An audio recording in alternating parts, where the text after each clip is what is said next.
Welcome to Basic English by Sharad Sapkal. Lecture number 52, Use of since, for and from. In this lecture, we will be learning about the use of since, for and from with reference to time when we are making use of these prepositions. तो ये जितने भी है इसमें से जैसा बोध होता है। हिंदी में हम कहते हैं सुबह से, 2 घंटे से, कल से, सुबह से शाम तक। इस प्रकार से जब हम कहते हैं तो उस लिहाज से सिंस, फॉर और फ्रॉम का क्या इस्तेमाल और कैसे इस्तेमाल होता है उसकी चर्चा हम इस पर्टिकुलर लेक्चर में करेंगे। सिंस या एवर सिंस दोनों का इस्तेमाल होता है और एवर सिंस का कोई खास अलग मतलब नहीं है। सिंस यानी तब से और बिल्कुल तब से ऐसा कहना हो तो एवर सिंस, जैसे हम नेवर वगैरह का इस्तेमाल करते हैं वैसा he ever since my childhood मतलब एकदम मेरे बचपन से, इस प्रकार से आप कह सकते हैं। और सिंस माय चाइल्डहुड यानी मेरे बचपन से, ऐसा कुछ इसका बोध होता है। To just emphasise the word since we make use of word ever also. तो सिंस का इस्तेमाल एज एन एडवर्ब कैसा होता है? He left school in 1970, I haven't seen him since. अब देखिए सिंस यहाँ आखिरी में आया है तो ये एडवर्ब जैसा कुछ है और जनरली हम कहते हैं आई haven't seen him since he left school in 1970। तो ऐसा भी लिखा जा सकता है और ऐसा भी लिखा जा सकता है। तो यहाँ पर ये एडवर्ब जैसा इस्तेमाल हुआ है। वह 1970 में स्कूल छोड़ गया, तब से मैंने उसे नहीं देखा है। मतलब I have not seen him since he left school in 1970 या he left school in 1970, I haven't seen him since. ऐसा दोनों तरीके से आप कह सकते हैं। तो तब से मैंने उसे नहीं देखा है। सिंस का इस्तेमाल एक प्रीपोजिशन के रूप में, जैसा आप जानते हैं कि प्रीपोजिशन के बाद कोई ना कोई ऑब्जेक्ट यानी कि नाउन आता है। I wondered where she was, I haven't seen her since our quarrel. मुझे हैरानी हुई या मैं हैरान था कि वह कहाँ थी, हमारी लड़ाई के बाद से मैंने उसे नहीं देखा था। सिंस का इस्तेमाल एज ए कंजंक्शन, कंजंक्शन यानी जब दो वाक्यांशों को या वाक्यों को जोड़ा जाता है। What have you done since we last met? अब देखिए सिंस के बाद में एक क्लॉज जैसा आया, we last met, जिसके अंदर सब्जेक्ट भी है we और met भी है verb. What have you done since we last met यानी हमारी पिछली मुलाकात के बाद से तुमने क्या किया है। What have you done, तुमने क्या किया है, कब से? Since we last met। Since के बाद जो भी एडवर्ब ऑफ टाइम होता है वो हमेशा पास्ट टेंस में होता है, इसको ध्यान में रखना है। और सिंस के बाद जो एडवर्ब ऑफ टाइम आता है तो ये it refers to the point of time and from that point of time to the time of reference, ऐसा इसका इस्तेमाल होता है। यानी जो समय का रेफरेंस है, जिस समय के लिए बात हो रही है उसके पहले से कोई टाइम ऑफ रेफरेंस दिया जाता है। जैसे फॉर एग्जांपल सिंस 1980 यानी 1980 से, सिंस 17th सेंचुरी यानी 17वीं शताब्दी से, सिंस हिज मैरिज यानी उसकी शादी से, सिंस हिज प्रमोशन उसके पदोन्नति से, सिंस हिज डेथ यानी उसकी मृत्यु से, सिंस मंडे यानी सोमवार से, since his son was born उसका बेटा पैदा हुआ तब से होता है। कोई एक्टिविटी किसी समय से चलती आ रही है किसी खास समय तक के टाइम ऑफ रेफरेंस तक, तो यहाँ पर हम परफेक्ट कंटिन्यूस का टेंस इस्तेमाल करते हैं और कंटिन्यूस टेंस का, सिंपल कंटिन्यूस टेंस का इस्तेमाल नहीं करते हैं। जैसे he is running since morning या he is running for 2 hours या he will be running since morning. इस प्रकार से सेंटेंसेस गलत हो जाते हैं। लेकिन he has been running since morning यानी वह सुबह से दौड़ रहा है। He has been running for 2 hours यानी वो 2 घंटे से दौड़ रहा है। He had been running since morning यानी वह सुबह से दौड़ रहा था। He will have been running since morning यानी वह सुबह से दौड़ रहा होगा, भविष्य की बात है। अगर टाइम का रेफरेंस दिया जा रहा है एडवर्ब क्लॉज में सिंस के बाद तो वो हमेशा पास्ट टेंस में होगा। For example he has been happy since he got transferred. He got transferred ये पास्ट का कोई घटना है जब से उसका ट्रांसफर हुआ, उसका तबादला हुआ, और ये पास्ट की बात बताई जा रही है। तो ये सिंस के बाद हमेशा पास्ट वाला रेफरेंस आता है। Since he left Bombay he has not met me since he left Bombay. Again since के बाद में पास्ट टेंस आया लेफ्ट, तो वह जब से मुंबई छोड़कर गया तब से वह मुझसे नहीं मिला है। We got married in 1983 and since then we have lived in this house. Yeah, we have been living in this house.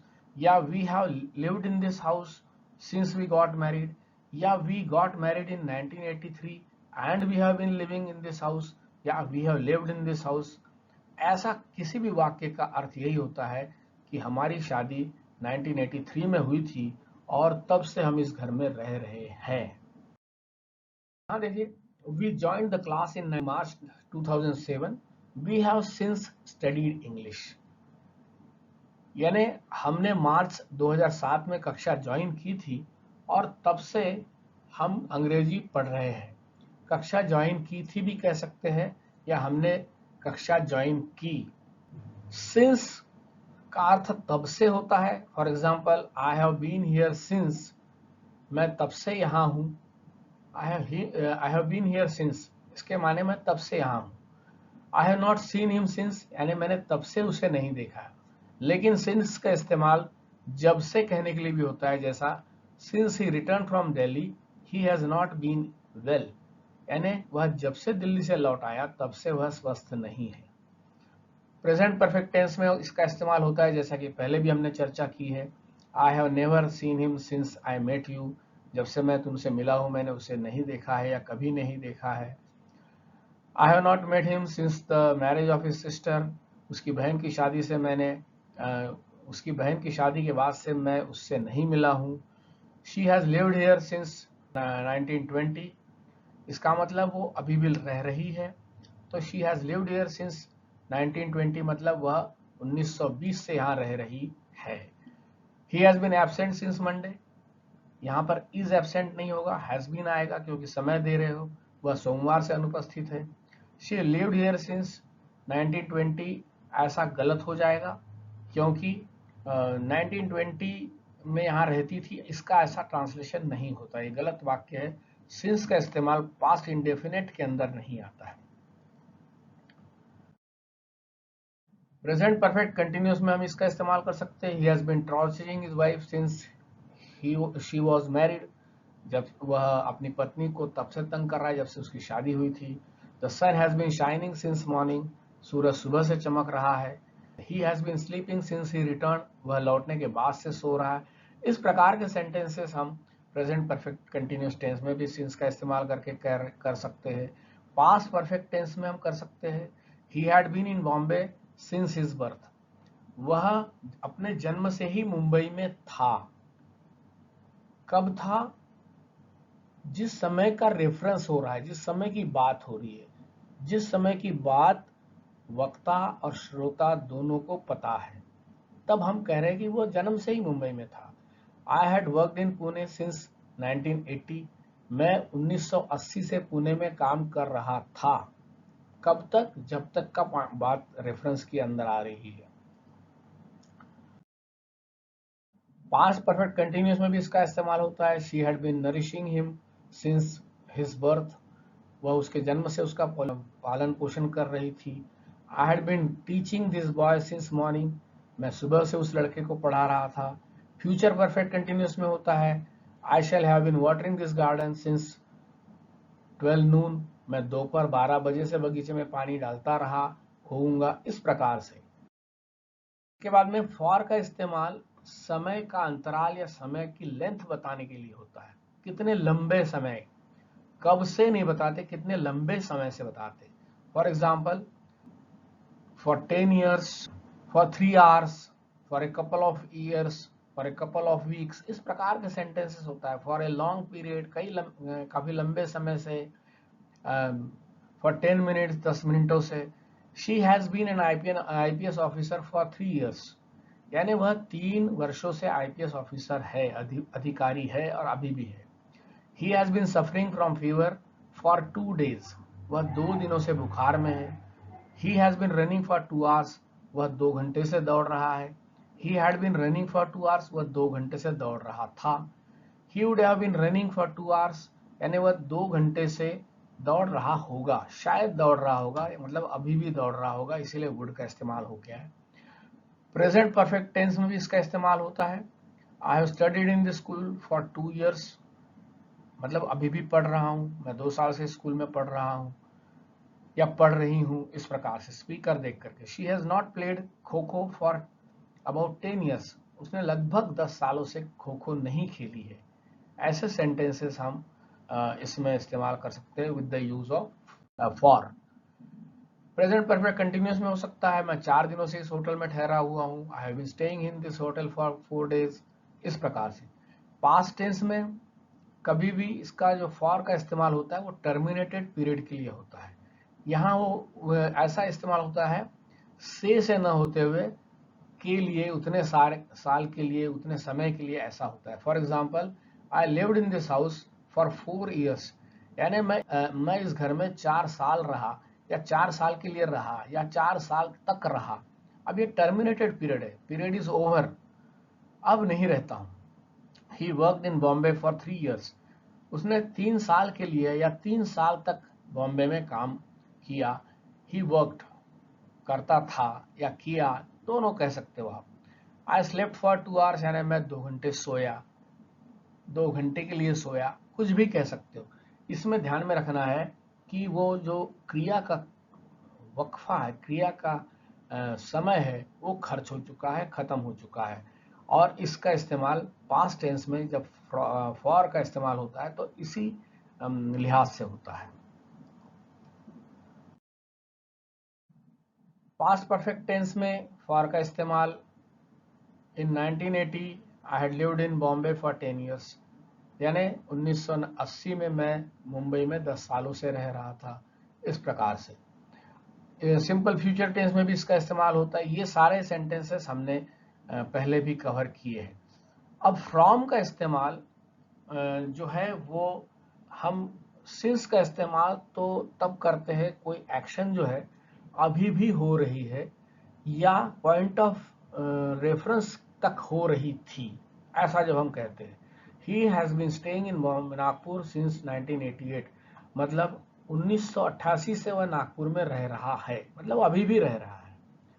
तो यहां पर हम फ्रॉम का इस्तेमाल नहीं कर सकते हैं। फ्रॉम का इस्तेमाल